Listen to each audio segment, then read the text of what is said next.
Everyone's gone crazy. Everyone should get out of here. Well, they'll never wake up. But I was right, my precious.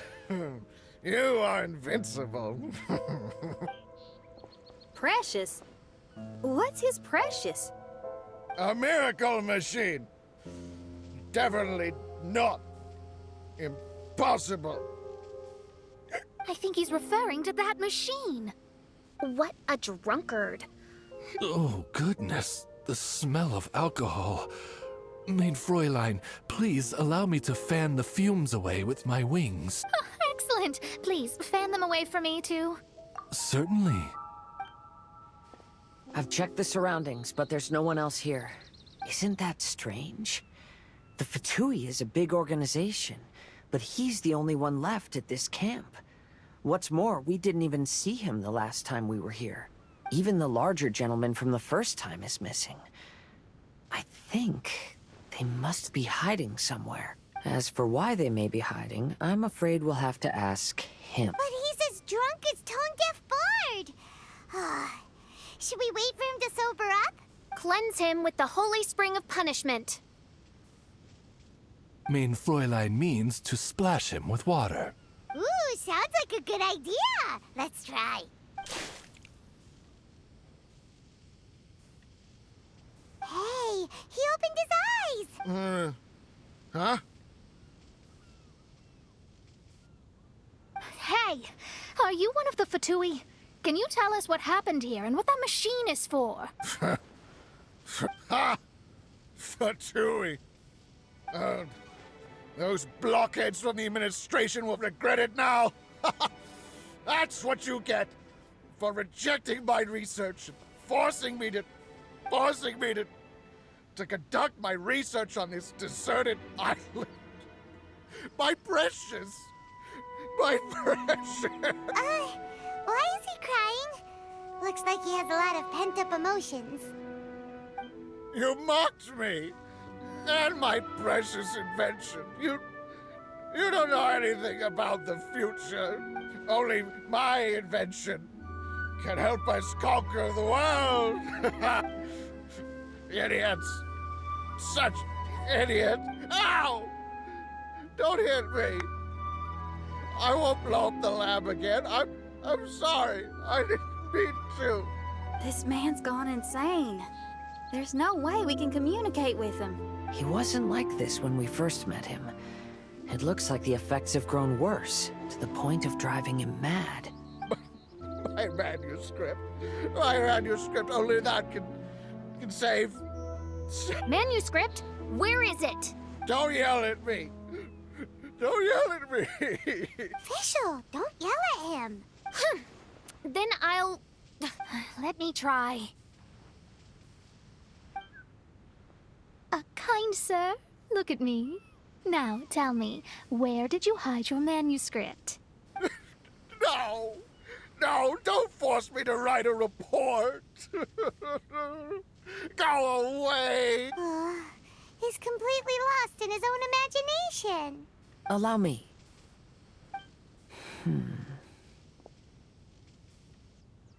Please excuse me.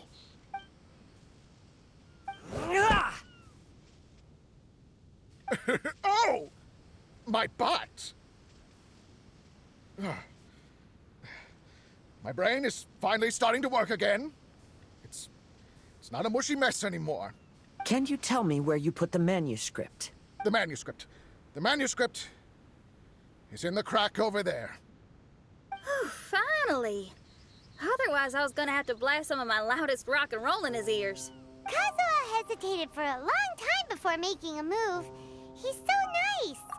Everyone, let's search the stone cracks nearby for the manuscript.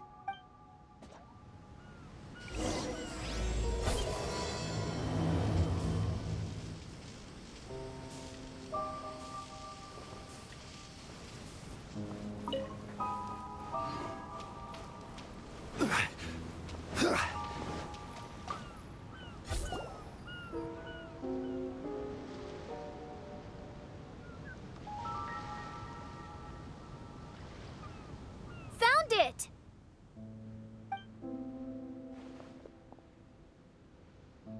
Congratulations!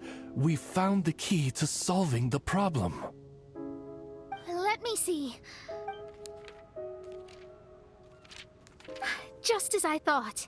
This machinery, named cognitive mimicry, is capable of altering the state of people's brains. It was invented by the researcher we met earlier. His name is Persakov. According to the manuscript, the Fatui officials did not support Persakov's research. They believed he had taken the wrong path, but Persakov insisted on putting his machine to use. In order to achieve that, he disassembled the machine and used his connections to transport the parts to this deserted island. How did they find this island? The Fatui's intelligence network is not to be underestimated. Persakov was dead set on carrying out his experiments on this island. Most of his subjects were junior Fatui soldiers who all signed a waiver beforehand. It looks like they really thought this machine would benefit the Fatui. How does the machine work? That's most likely top secret. The manuscript didn't reveal any details, but Persakov did mention that the machine was modeled after the power of a god.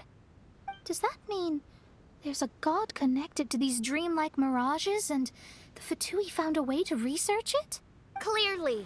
Otherwise, they wouldn't have been able to reproduce the god's power.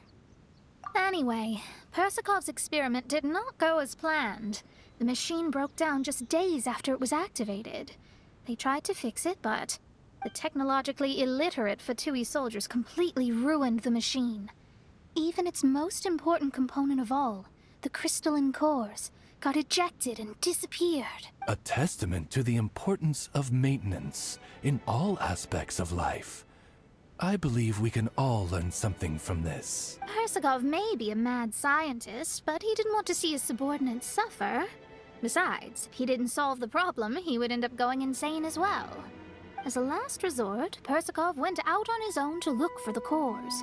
But he was just a sickly researcher, unfit for the task. He had to give up. Then, Persakov went searching for the soldiers who had gone mad and strayed from the group, and took them to a hidden cave. I think that was where they were at the day we arrived on this island. Yes, it took Persakov all of his strength to get all the missing soldiers into the cave. He tried to snap them out of it with music and poetry, but nothing worked. We came here once, but there was no one around. Come to think of it, that must have been the day Persakov was busy gathering the soldiers into the cave. There's good news and bad news written on the last few pages. The good news is, Persakov managed to figure out the location of the crystalline cores by piecing together the snippets of information he could get from the delirious soldiers. The bad news is Persakov failed to revive them and eventually succumbed to the device's influence himself. The last few pages of the manuscript are just unintelligible drunken scribbles. It appears that the responsibility for this issue now falls to my retainers and I. There's a map in the manuscript. The markings should indicate the locations of the crystalline cores.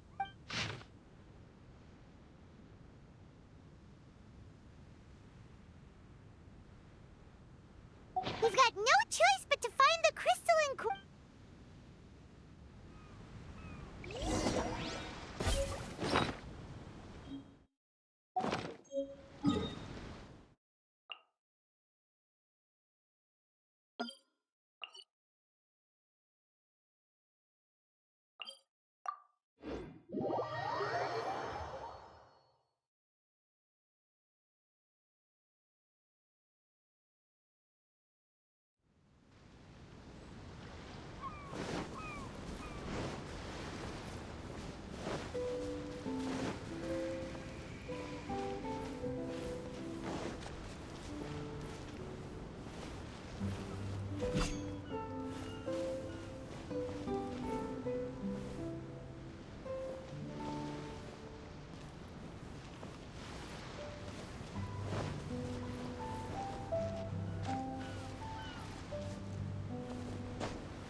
Osmanthus wine.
Osmanthus wine tastes the same as I remember.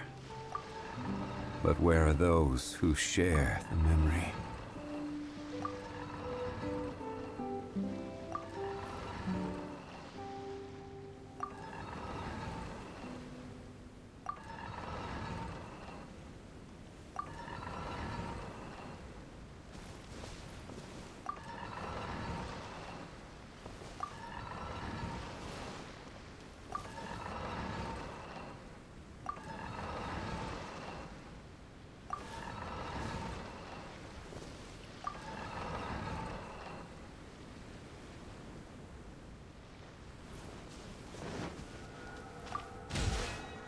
This should be one of the crystalline cores mentioned in the manuscript.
And here's the second one!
We found all the crystalline cores! Let's put them back!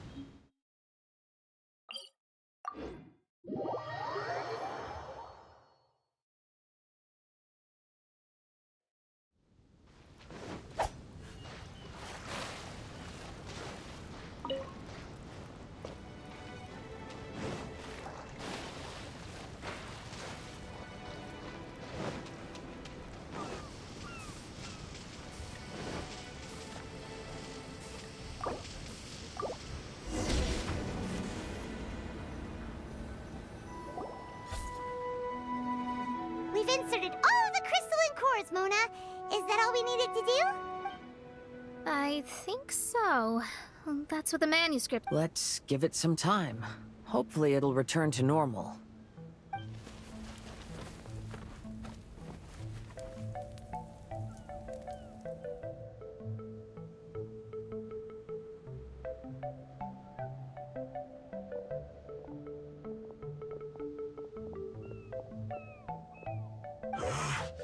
Someone's in our camp.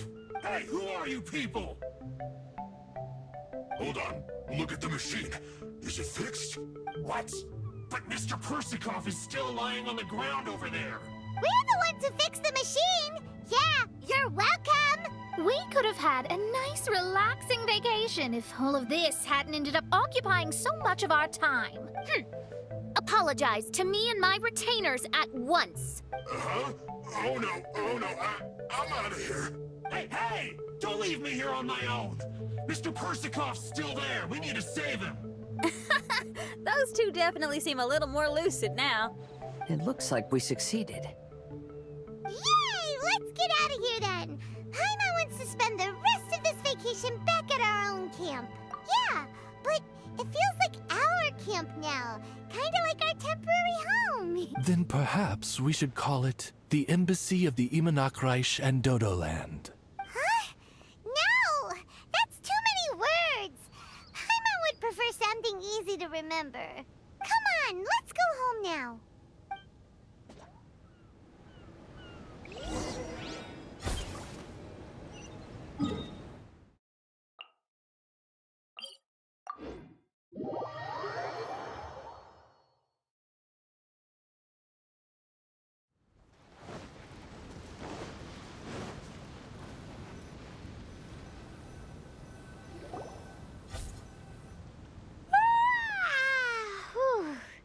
After coming home to a nice big meal, then having a long lie down, Paimon's finally starting to feel relaxed.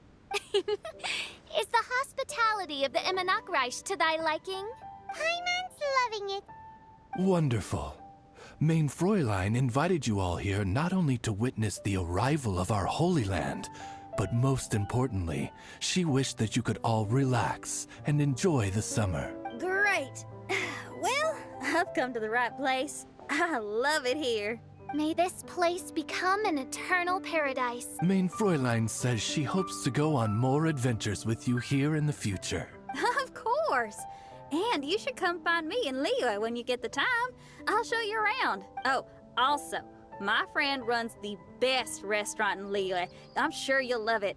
If you're into opera, you should go see Yunjin. She's the nicest person, and she likes making friends with new and interesting people.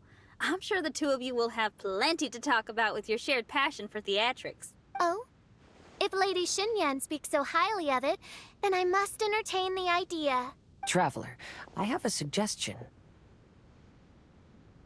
There's a snack called roasted lavender melon in Inazuma, which goes rather well with fish. Why don't we roast some fruit and seafood for dinner tonight? Oh? Did you try it in Inazuma? That's great.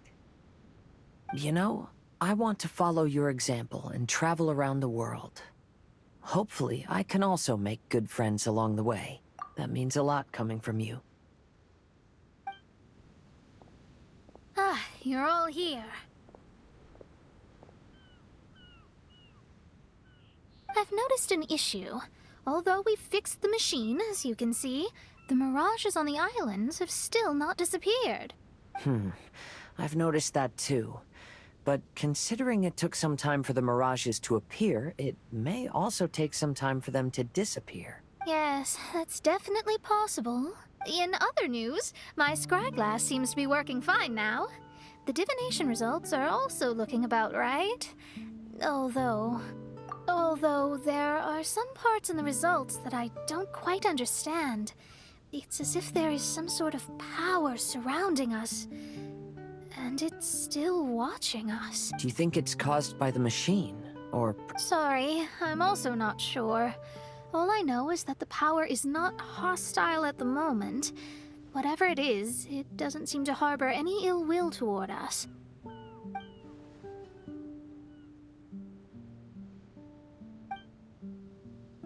Well, although there's nothing left to disturb us and we can finally kick back and enjoy our vacation, we still ought to be cautious while we're on these islands. I will keep seeing what the stars say every day. I promised Fischl that I'd be her guard. I can help. Good. I'll be counting on you. Goodness knows why those girls are so carefree about everything. I suppose it falls to me to be extra vigilant. Oh, coming.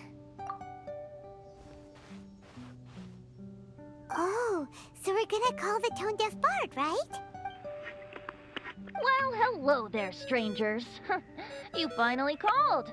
I thought you were having so much fun that you'd completely forgotten about me. Nope.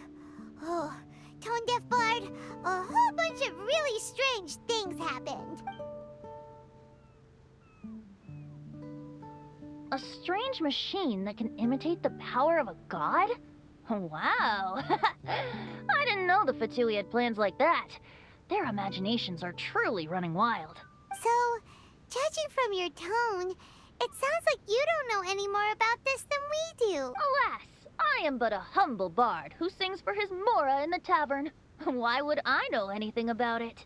Ugh, so annoying. But other than that, did you two have fun? We did! We ate a lot of yummy food and saw loads of amazing things! It was really cool. That's good. The point of traveling is to record any feelings stirred along the way. As long as you had an unforgettable experience, this journey has served its purpose. As for the mysterious voice, although we don't know who it was, not only did she not harm you, she also helped you to gain a better understanding of each other, right? If you look at it that way, maybe she meant you well. I mean, if she was able to intercept Alice's communication tool, I'm sure she's also plenty capable of attacking you. Tone-deaf bard is right. I'm glad to bring you some peace of mind. Just enjoy your vacation to the fullest. And don't forget to tell me all about the marvelous mirages when you get back. I want to record all these beautiful memories and turn them into ballads. Every summer will become an unforgettable song. Then I'll just wait for your return. Happy vacationing! If tone-deaf bard thinks it's okay, then maybe there's nothing to worry about. After all, tone-deaf bard is still a god. We should probably trust him. Let's head back. We don't want to keep everyone waiting. Hold on. Did officials say earlier that she's going to catch some crabs? Oh, Paimon wants to go too! Now you have solved the mystery. Doesn't it make you feel happy? Satisfied? Don't worry, I won't hurt you.